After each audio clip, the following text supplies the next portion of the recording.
Hi guys, welcome to Dikshit blogs. ಎಲ್ಲರೂ ಹೇಗಿದ್ದೀರಾ? ತುಂಬ ಚೆನ್ನಾಗಿದ್ದೀರಾ ಅಂತ ಭಾವಿಸ್ತಾ ಇದ್ದೀನಿ. ನಾನು ಕೂಡ ತುಂಬ ಚೆನ್ನಾಗಿದ್ದೀನಿ. ಇವತ್ತಿನ ಬ್ಲಾಗ್ ಬಂದುಬಿಟ್ಟು ಬೆಳಗ್ಗೆ ಬಂದುಬಿಟ್ಟು ಎದ್ಬಿಟ್ಟು ಡಿಟಾಕ್ಸ್ ಡ್ರಿಂಕ್ನ ಕುಡಿತಾ ಇದ್ದೀನಿ. ಮಾರ್ನಿಂಗ್ ತುಂಬ ಒಳ್ಳೆಯದು. ಡಿಟಾಕ್ಸ್ ಡ್ರಿಂಕ್ ಕುಡಿಯೋದ್ರಿಂದ ಬಾಡಿ ಹೈಡ್ರೇಟ್ ಇರುತ್ತೆ. ಹಾಗೆ ಬೆಳಗಿನ ಟಿಫನ್ ಬಂದುಬಿಟ್ಟು ಮೆಂತೆ ಪಲಾವ್ ಮಾಡ್ತಾಯಿದ್ದೀನಿ. ಫಸ್ಟ್ ಅದಕ್ಕೆ ಒಂದು ಪ್ಯಾನ್ ತಗೊಂಡು ಅದಕ್ಕೆ ಆಯಿಲ್ ಹಾಕ್ಕೊಂಡಿದ್ದೀನಿ. ಅದಕ್ಕೆ ಕಡಲೆಬೇಳೆ, ಒಂದು ಸ್ವಲ್ಪ ಉದ್ದಿನಬೇಳೆ, ಹಾಗೆ ಒಂದು ಸ್ವಲ್ಪ ಕರ್ಬೇವಿನ ಸೊಪ್ಪು ಮತ್ತು ಚಕ್ಕೆ, ಒಂದು ಸ್ವಲ್ಪ ಜೀರಿಗೆ ಹಾಕ್ಕೊಂಡು ಫ್ರೈ ಮಾಡ್ಕೊತಾ ಇದ್ದೀನಿ.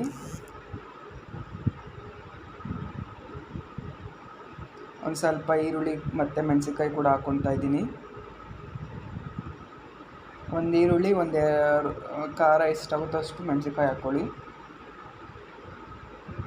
ಹಾಗೆ ಎರಡು ಟೊಮೊಟೊ ಹಾಕ್ಕೊಂಡಿದ್ದೀನಿ ಕಟ್ ಮಾಡಿಕೊಂಡು.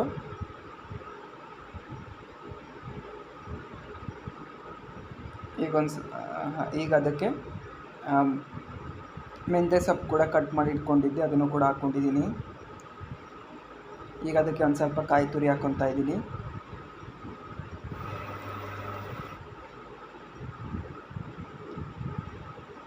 ನೋಡಿ, ಈ ಥರ ಬಂದಿದೆ, ತುಂಬ ಚೆನ್ನಾಗಿದೆ. ಈ ಥರ ಮಾಡಿ ನೋಡಿ. ಒಂದು ಸ್ವಲ್ಪ ರುಚಿಗೆ ತಕ್ಕಷ್ಟು ಉಪ್ಪು ಹಾಕ್ಕೊತಾ ಇದ್ದೀನಿ. ಹಾಗೆ ಒಂದು ಸ್ವಲ್ಪ ಗರಂ ಮಸಾಲ ಪೌಡರ್ ಕೂಡ ಹಾಕ್ಕೊಂಡಿದ್ದೀನಿ. ಲಾಸ್ಟಿಗೆ ಹಾಗೆ ಒಂದು ಸ್ವಲ್ಪ ಕೊತ್ತಂಬರಿ ಸೊಪ್ಪು ಕೂಡ ಹಾಕ್ಕೊಂಡಿದ್ದೀನಿ.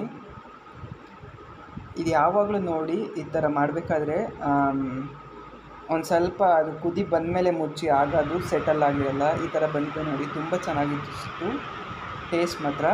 ಈ ಥರ ಮಾಡಿ ನೋಡಿ, ಟ್ರೈ ಮಾಡಿ. ಹಾಗೆ ಈವ್ನಿಂಗ್ ಬಂದುಬಿಟ್ಟು ಶಿವಸಾಗರ್ಗೆ ಹೋಗಿದ್ದು. ಅಲ್ಲಿ ಬಂದುಬಿಟ್ಟು ತುಂಬ ಚೆನ್ನಾಗಿತ್ತು ಊಟ ಎಲ್ಲ. ದುರ್ಗದಲ್ಲಿ ಶಿವಸಾಗರ್ನ ರೆಕಮೆಂಡ್ ಮಾಡ್ತೀನಿ. ತುಂಬ